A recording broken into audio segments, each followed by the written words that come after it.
আসসালামু আলাইকুম। এই যে আপনাকে একটা প্রশ্ন করি। আমি নিশ্চিত আপনার জীবনেও এমন অনেক হয়েছে যেখানে আপনি 100% শিওর ছিলেন এইবার আপনি বড় একটা ঝামেলায় পড়বেন। কিন্তু সামহাউ শেষ মুহূর্তে আপনি বেঁচে যান।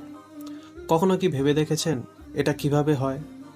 আমরা অনেক সময় ভাবি আমি এত দোয়া করি তবুও কবুল হয় না কেন? কিন্তু আমরা একটা জিনিস ভুলে যাই।